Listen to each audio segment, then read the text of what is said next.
Hi everybody. In this module, we're going to look at the business-to-business sales negotiation process.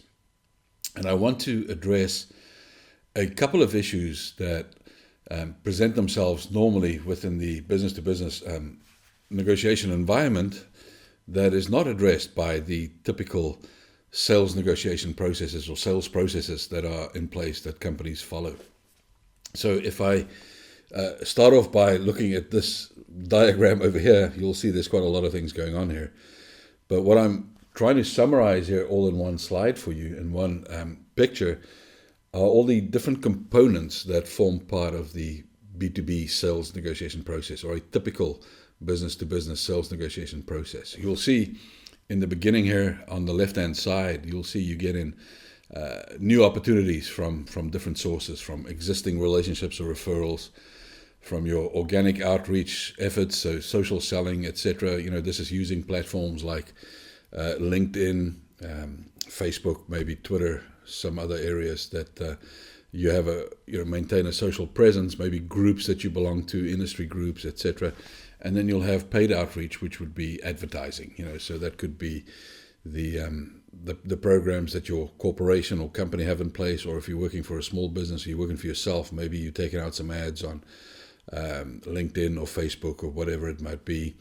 And all of those prospecting areas, if you will then deliver opportunities. Once those opportunities come in, we have to qualify them. So you'll see here at the bottom of the slide, we have it broken down into prospecting, qualification, and needs analysis, offer, contract negotiation, and then managing the deal. So once we have those opportunities come in, then we go into the qualification and needs analysis phase of the sales negotiation process, if you will. And it's very interesting, let me just mention this too, that you'll see that negotiation itself is a process, as you recall from earlier module that we did. So what I've done here is I've also broken down the negotiation elements, if you will, that go in line with each one of these steps, one of these sales steps, if you will. So you can see that's what the framing and anchoring indicates under the prospecting element here, the framing, anchoring, persuasive communication, exploration of interest, and the qualification and needs analysis phase, setting deal objectives, coming up with your concession strategy, and then under contract negotiation, you'll see the tactical negotiation elements. Okay, so let's say you've got your opportunity, identified the potential opportunity. So you've got a prospect, you've identified a potential opportunity. Then really the next three steps here, you'll see stakeholder identification, current situation diagnosis, and desired situation diagnosis. You'll see those three elements. That typically is the sales, the classic sales kind of phase, if you will, of the business-to-business sales negotiation process. So, and really what that boils down to is, the psychology of sales negotiation is finding out what the current situation is of your prospect, what their desired situation is, and then positioning your offer as the bridge between the two, right? As the means of, crossing the divide, if you will. Now, this is, you'll see I put a yellow light over here. This is often an area that people don't understand very well. Mostly what people do here is they pitch.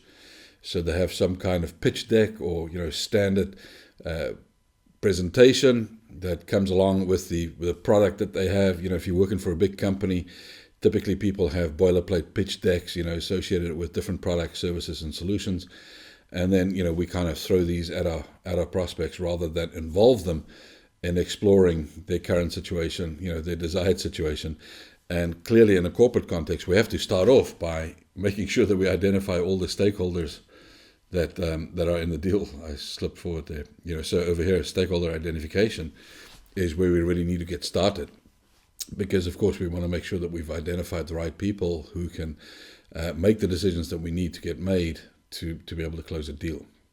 So then often in the business-to-business environment, once we've qualified the opportunity, we've established that there is a need, then we transition into a proposal phase, if you will. So sometimes that's a request for proposal, invitation to tender. Sometimes it's just just an estimate or a quotation that you provide. It might not be as formal as that. But then you always want to ask yourself the question, and you should have identified this really during the stakeholder identification phase, will corporate procurement be involved in this deal, or will they not be involved in this deal? Now, depending on what company you're dealing with, if it's a large corporation, the chances that corporate procurement will get involved is very, very high, almost 100%. Large corporations normally consolidate their spending and their purchasing through corporate procurement. So even if you're selling to somebody in a business unit, ultimately once they decide to buy from you, they have to get authorization from corporate procurement to do so, and often you can get blindsided if you're not expecting corporate procurement to get involved. If corporate procurement are not involved, then you will just follow the routing down here, where there's a no for no corporate procurement, where you'll typically then reach the stage where you've presented your offer and you're going to get involved in contract negotiations. So you're either going to be doing contract negotiations up here with corporate procurement, or you're going to be doing some contract negotiations with your counterpart. They might, if it's not a big company, if it's a small company, they might involve some of their finance people, or if it's just a small business, then typically when it gets to this stage, whoever is your counterpart might want to get involved in some price discussions, seeing if there's a way that they can lower the cost to the company. And then you'll get to the close, and then you'll transition into managing and mending the deal. Now, it's also important to understand here that you don't just negotiate when you make a deal, but that you're also going to negotiate when you manage the deal, or when you have to mend the deal. Things go wrong. And particularly if you're signing multi-year contracts, it's important that you understand that, it's not just your client-facing people who actually get involved in negotiations. This is a classic mistake a lot of corporations make, is that they equip their coal-face salespeople with the sales and negotiation skills that they need, but they don't equip the people who support the sales process. And often after the deal gets closed, it gets handed over to people managing that deal, implementing the deal, and there's often change requests, there's often changes in scope, there's unforeseen complications that arise, and there's a lot of negotiation that takes place around those points, and then these sales support resources have not been trained or equipped with the tools, the skills that they need to not bleed margin during those stages of the sales negotiation process. Okay, so it's important that you understand the entire process down here. We can characterize as a strategic sales negotiation approach if we are selling to the business. The moment we are selling to corporate procurement, as you can see the cursor up here, then we get into the tactical sales negotiation environment. And one of the biggest headaches that strategic salespeople have. So when you look at larger corporations, or if you're selling things that involve customization, or maybe implementation and support as well as product, typically you get into an environment where the sales process can be quite complex. And the likelihood is that salespeople who sell high value, complex product solution sets prefer a strategic approach to negotiation, and they get easily frustrated then when it gets to dealing with corporate procurement, which is fundamentally a more tactical approach up here. So it's important that you distinguish between the two, so that you can adapt your approach to suit the kind of negotiation that you're involved in, whether it's strategic or whether it's tactical. Okay, so if we just go one level deeper now, just on this issue of the strategic and tactical approaches, you can see that there's often a very big disconnect in the business-to-business environment. I've worked with many organizations where this is the case. When you work with large companies who sell complex technical solutions, high-value solutions, often, these could be technology solutions, software solutions. It could also be some kind of service that needs to be customized to suit the needs of different organizations within the same parent organization, but maybe different geographies, different divisions, etc. That it can get quite complicated to stay on top of all the moving parts, and so you tend to attract salespeople to those environments who have a strong preference for a strategic approach to sales. They're typically pretty good at identifying the current situation. They're pretty good at identifying the desired situation, and they're pretty good at positioning their solution as the bridge between the two, right? So they're pretty good at enabling their clients to achieve their desired results through the implementation or the positioning of their products, services, and solutions. However, where they run into problems is when they have to face down corporate procurement, right? So you'll see here on this slide, just to summarize for you what's going on here, on the right-hand side, you'll see I've made just a couple of definitions for your reference there. Simple sales negotiation typically will involve few decision makers and only one product or solution. A complex sales negotiation will involve many decision makers and several products or solutions. So don't make the mistake to think that simple sales negotiations are easy sales negotiations. That's not what I'm saying. It's just that they're distinct from complex sales negotiation in that there are a few less moving parts that you have to focus on. And what we typically see is that people who operate in a simple sales negotiation environment, they tend to be more tactical in their approach, right? So they tend to be more pitchy. It's more kind of high run rate stuff. Say, the solutions or the products that they sell, they typically sell higher volumes of them. Whereas if you're in a complex sales negotiation environment, sometimes your sales cycle can be many months, even years. When you're selling really complex stuff, it involves a lot of decision makers, high budgets. It can sometimes the sales cycle is a year or two, so there's not that much volume that runs through, and so the approach is far less tactical. And then when these salespeople who do these complex sales, when they get to the stage where corporate procurement gets involved, then it drives them crazy, because now they're confronted with a tactical approach, and they've really been pursuing the whole opportunity from a strategic perspective. So the desired situation here is that we really have, as sales negotiators, a strong grasp of a strategic approach as well as a tactical approach. We really have to combine both. So if you want to be really at the top of your game, you have to get your head around being highly strategic, but also having the ability to be highly tactical when needed, and to discern when it is that you need to be strategic and when you have to be tactical, right? So typically, when these strategic negotiators get confronted by the tactical approaches from the corporate procurement guys, they make the mistake of trying to fix that tactical approach by applying a strategic solution, right? So they respond strategically to the tactical challenge, and that is a great way to make sure that you have a continuous headache. Often we see, the other side of that coin. We see in the simple sales environment, we see folks really focusing on pitching, so they're not good at bridging that gap between the desired and the current situation. They just kind of they just try to sell based on their view of what the client's needs are, instead of involving the client in understanding their needs.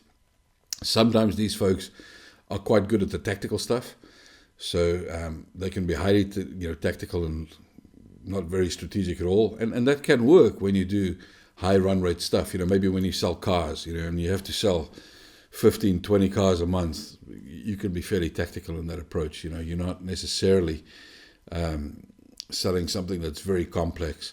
You might have your playbook of standard tactics that work pretty well, that you've kind of refined over the years, etc.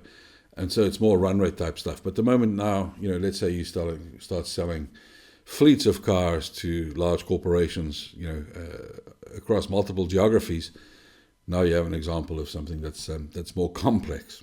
Okay, so you have to understand where you fit in. What does it look like in your environment? So apply this to your kind of sales. Are you selling something that is simple, which doesn't mean that it's easy, or are you selling something that is complex? And depending on where you fit into that picture, ask yourself the question, are you really good at the strategic stuff? Are you really good at the tactical stuff? Can you do both? We're going to explore this in a little more detail. So if we just look at the psychology of sales negotiation, it's really about identifying your prospect's current situation and agitating that current situation, which of course is their undesired situation. This is not where they want to be. where they want to be is over here, their future situation, right? So what we have to do in the sales process, and this is critical, if you can see it this way, sales is really not that hard. It's really not that hard. It's a matter of us really digging in and understanding the interests of our counterparts. So currently, what is the situation they're in that's causing them a problem that they're not happy with, that would motivate them to buy? We want to ask questions to identify what that current situation is. We want to ask some questions to identify what their desired situation is. And then how we're going to move them from one to the next, how we're going to move them from the bottom here to the top, is through positioning our value proposition and using persuasive communication skills, right? And if we can do that, we can close the sale. We can see that, sales is really not that hard if you can just have this picture in your mind. Whenever you're talking to a client, your job really is to diagnose. It's to diagnose what their current undesired situation is, to diagnose what their desired situation is, their future desired situation. And in doing so, you want to make sure that you agitate their current undesired situation. So what do we mean there? You want to provoke emotion. You want to get them emotionally responding to your questions. What are the things in their current situation that would provoke emotions? How does it make them feel not having these desired results? And then you want to also, in their future desired situation, be asking questions that would provoke emotional responses. It's much easier to sell anybody on anything if you're able to engage them at an emotional level, because the way decision making works, the way that people make decisions is always through emotion. We use reason to back up our emotional decisions, but reason will never convince anybody to move in your direction, right? It's never an approach that's going to deliver the best result. It's most likely going to provoke objections. If you lead with the evidence, if you lead with reason, what you're going to do is you're naturally going to provoke objections. Now, the difference between doing a sale to an individual person or to an organization, what's the difference between selling to a consumer, if you will, and selling to a business? I mean, really, in reality, both, to some extent, business to business is a misnomer. Because businesses are full of people, and it's people who buy. It's not the business. The business doesn't have an identity. It has a legal identity, but there's no ability for you to negotiate with a business as such. You're negotiating with the people in the business, and sure, they commit the business, but it's still people that you're dealing with. So you should never forget that.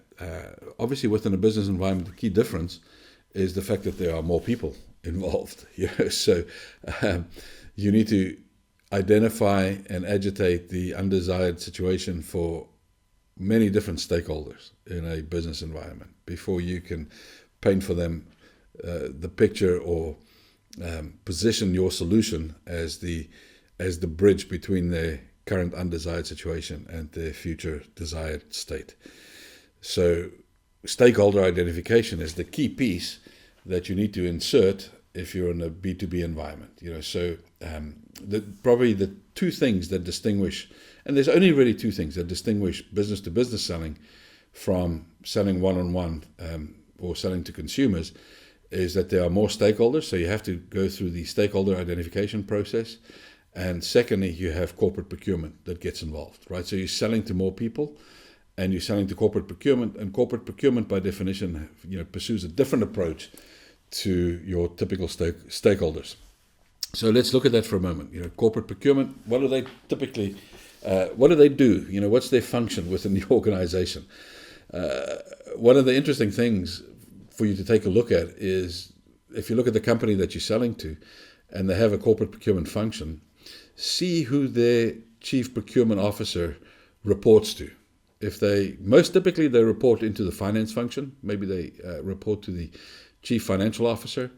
In some cases, you'll find the chief procurement officer reporting to the CEO of the organization. Now, if you know who they report to, it's going to give you great insight into how they're seen within the organization, if they're seen as being strategic or if they're seen as being tactical.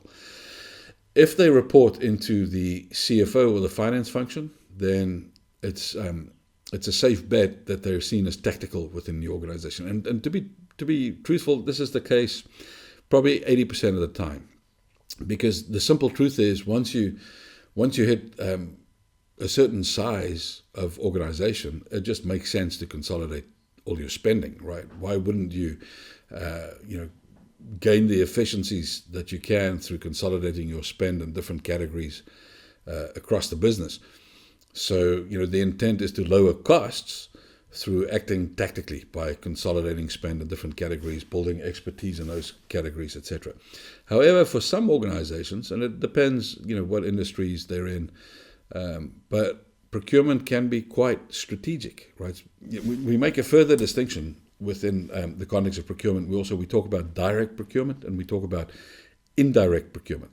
Direct procurement, those are the products, services, and solutions that organizations buy that serves their core value proposition, right? So if you're a manufacturing business, everything that goes into the manufacturing of the products that you sell would be considered direct purchasing or direct sourcing. You can use those terms, interchangeably, either sourcing or procurement.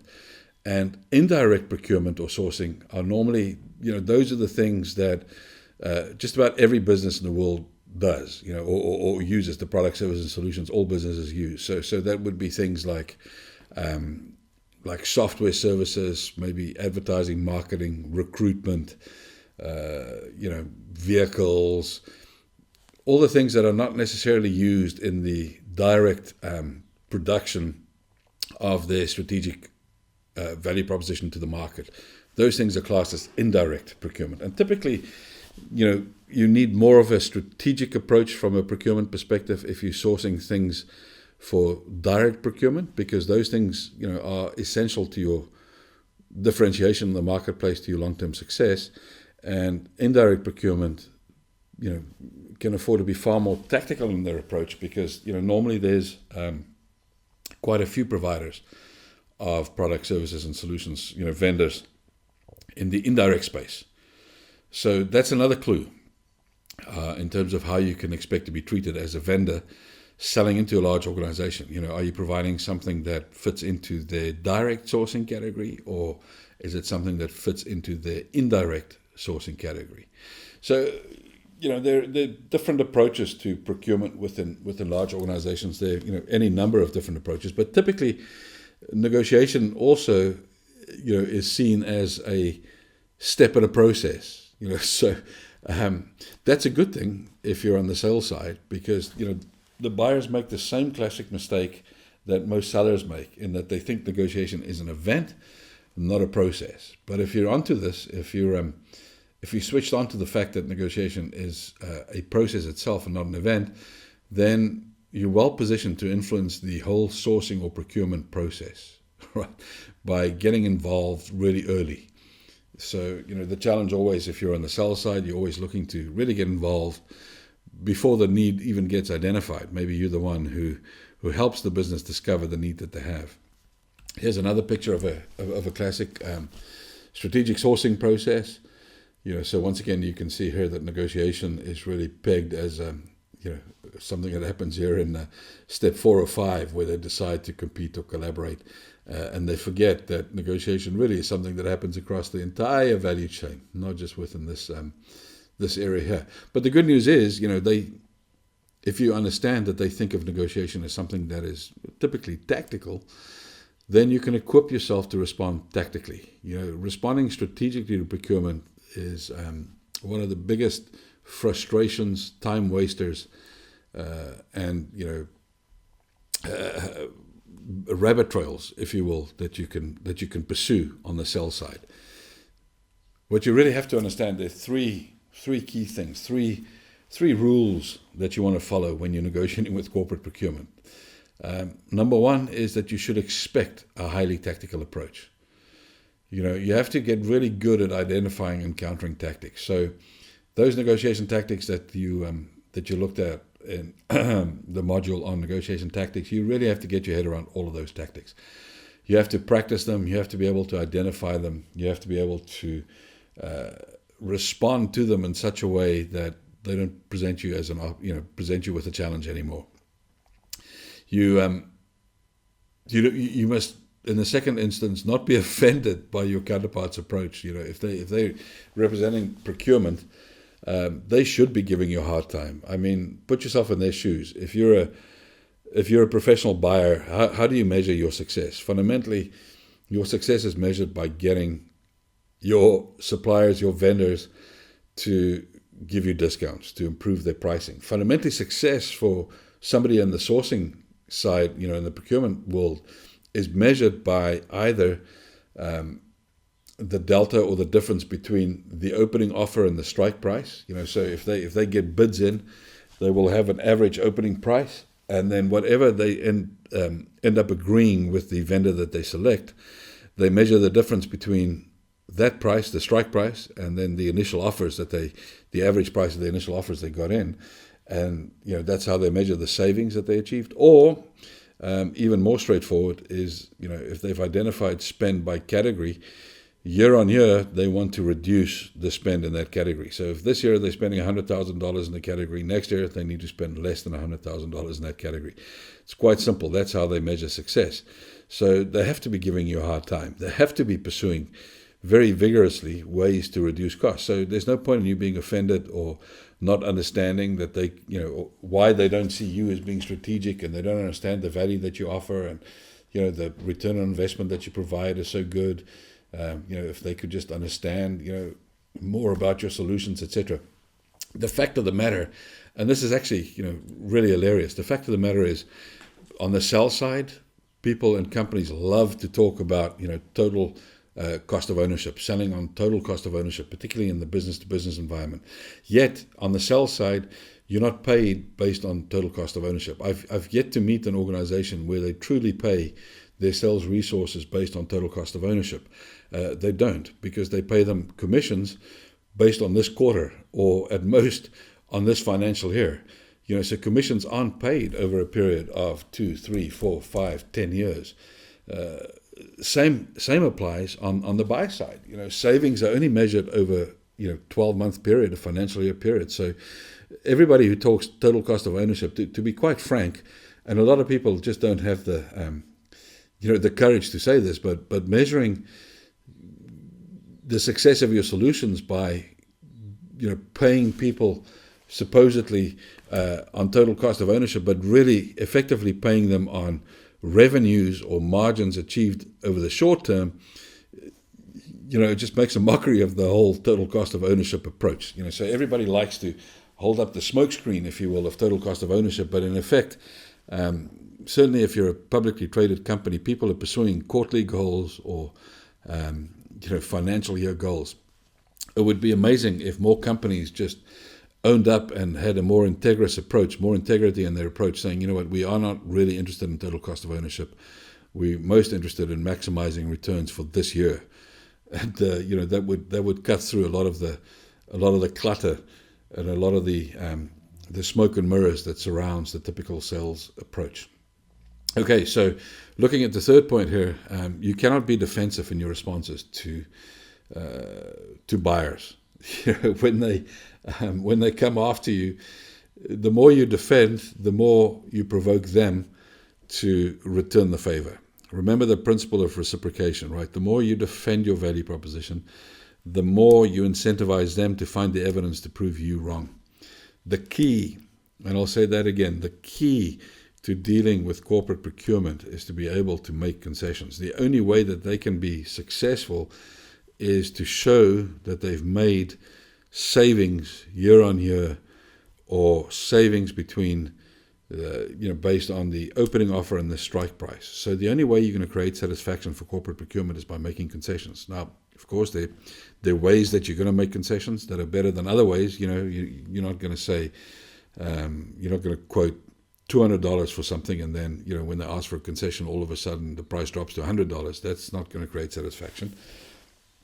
But there is a way that you make concessions that would satisfy your counterparts. We'll look at that in a little more detail later on when we look at the negotiation preparation checklist later this week, about exactly how you should go about making concessions, tapering concessions, so that you can create maximum satisfaction. Okay, so what about your own sales negotiation process. Now, you might very well have your own process in place, or you might not have one and you need to come up with one, or you want to just refine your current process. So we bring this picture up again. And the key bits here for you to understand is that you really should be focusing on the psychology of sales negotiation once you've identified an opportunity. That's where you really want to center your efforts. And we're going to look at, in the next module, we're going to look at sales scripts, sales negotiation scripts that you can use for this portion of the sales negotiation process, right? So when we've identified the stakeholders and we actually determining what the interests are of those stakeholders, what is their current situation? How can we diagnose that? How can we extract what their desired situation is, diagnose that, and how we can agitate both of those elements so that we can position our solution as the transition between the two, as the route from the current situation, which is undesired, to the desired situation. Okay, and then, how does your approach cater for the distinction between strategic sales negotiations and tactical sales negotiations? If your sales process does not cater for this, then you want to make sure that you find a place to insert those elements. Otherwise, if you have a standard approach to both the strategic sales environments and the tactical sales environments, your process is not going to be optimized. You're going to spend much more time trying to reach agreement than you should.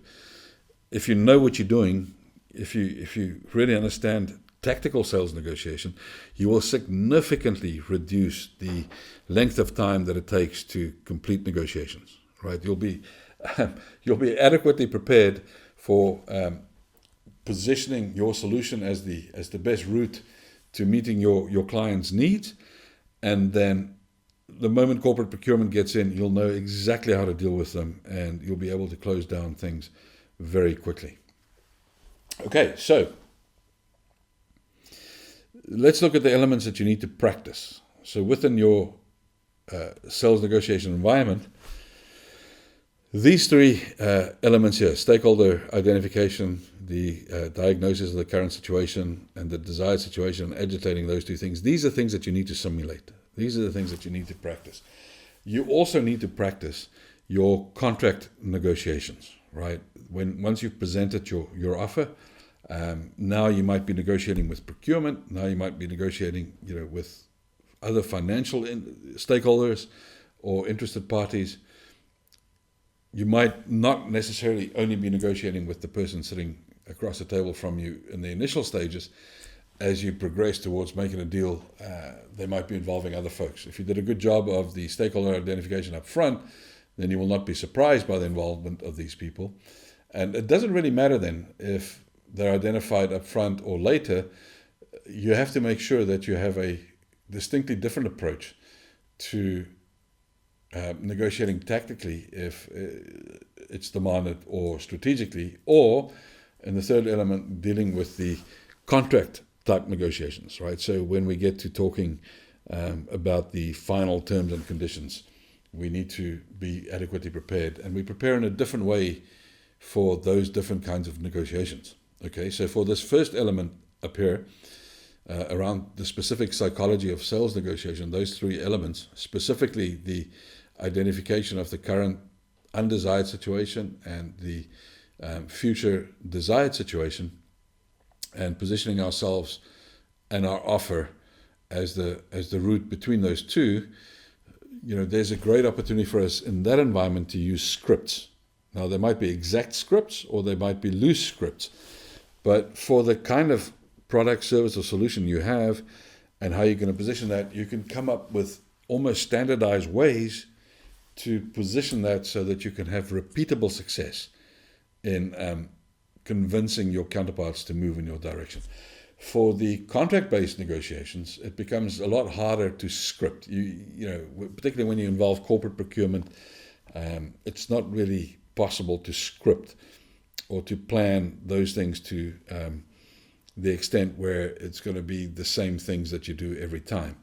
There might be very well, there's any number of different approaches that can be pursued in those areas, which is why as you prepare, as you get ready for these negotiations, as you develop your skills, you're going to do two things. You're going to develop some scripts, and you're going to use the preparation checklist to prepare for those contract-based negotiations. So you have to do simulations. Now, as part of this program, you've done several sales negotiation simulations, and we're going to do some more this week.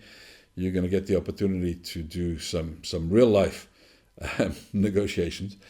But if you want to get good at this stuff, if you want to become a really world-class, elite-level negotiator, it's going to be necessary for you to participate in many different sales negotiations. So what I want to do is equip you. You've seen the sales negotiation simulations. You've seen some of them anyway that I have designed, that you've used, and that you've developed your skills with.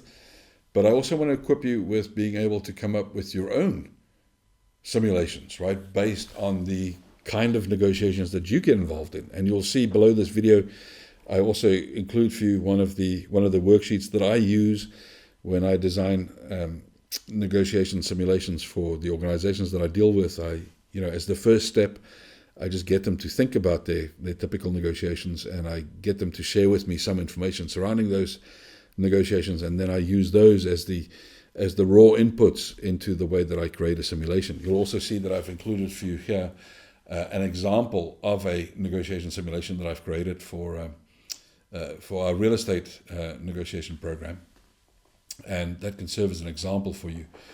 So, and then in the next module, we're going to look at actual scripts that you can use for that sales psychology portion of your negotiation. So the moving from the current situation to the desired negotiation simulation. Okay, and then for the part here where you're getting into the contract-based negotiations, you're going to use the negotiation preparation checklist for those meetings or any other ad hoc meetings, and I'm going to guide you through how to complete the sales negotiation preparation checklist.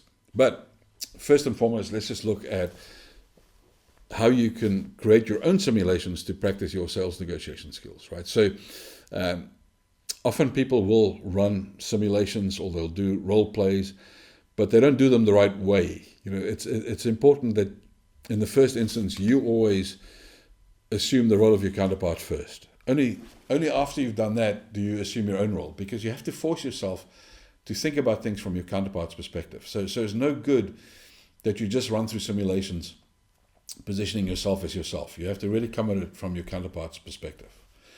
I'm also going to suggest that you simulate your scripts.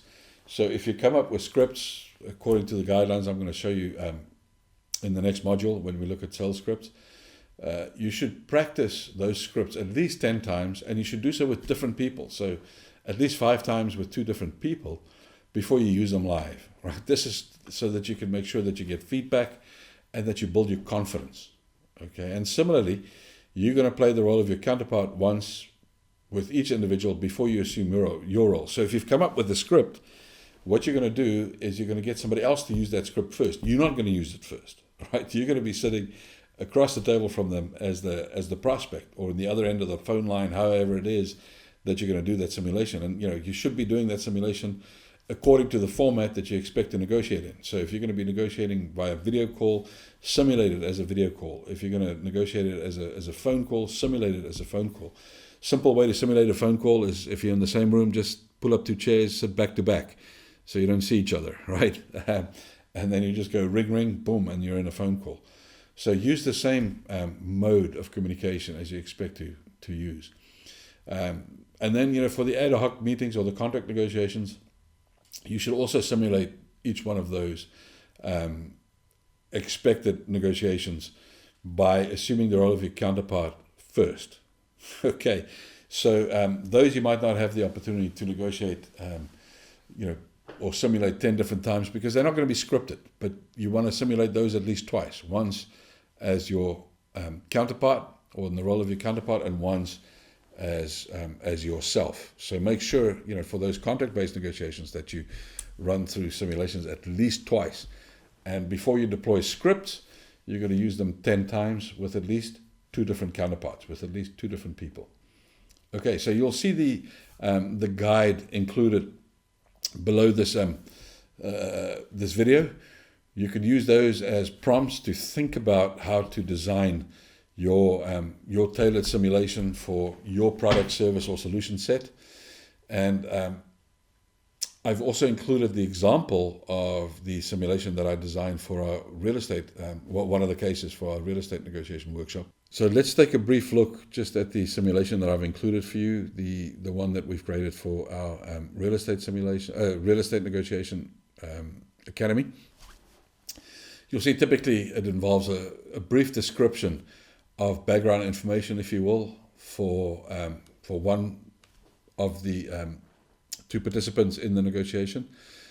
We give them a specific task, some key some key elements to negotiate, if you will, and then if it involves something that people don't necessarily understand or that needs more explanation, we provide that also here at the bottom of the sheet. And then we provide the other side of the brief where we do something similar. Now it's important that you create these briefs in such a way that somebody who does not understand your business is still able to be a counterpart. However, there's not much sense in creating a brief that's more than one page. Ultimately, I always aim at a one-page brief. I've done these briefs, literally, I've designed briefs of 25, 30 pages before, because people often say, well, I don't have enough information available. And what I've learned is that it doesn't matter how much information you have available. People will always say that they don't have enough information. As a matter of fact, if you give more information, if you give 20, 30 pages, then people think that you need even more information than you would.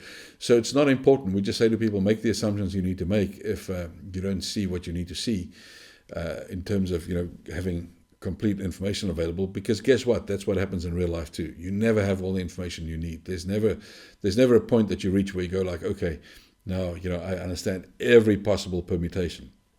No, we want to get to the situation where we have done as good a job as we can, but you'll never be able to get your head around every possible scenario. So the main idea for these simulations is that you practice the process of the sales negotiation, right? That it's not necessarily the case that you're going to get the most value from the exercise if you get to an agreement. So, yep, it's great if you do get to an agreement, but you want to practice the process. You want to improve your skills in applying these best practices, the leading practices that we've been talking about over the last 4 weeks.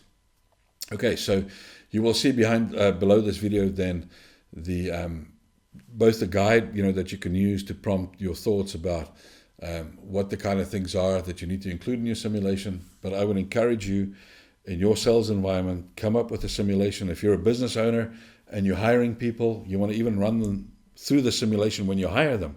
What a great way to see if somebody's a good negotiator, a good salesperson or not. What's better than negotiating with them, giving them a brief that looks a lot like the kind of stuff that you sell and market. Get them to negotiate that. So make sure that you develop 1 or 2 scenarios that are typical of the sales that you get involved in, and you will see, without a question, without a doubt, you will see your results improve as a consequence of getting it down on paper and simulating it and continue refining it. That brings us to the end of this video. I'll see you in the next one.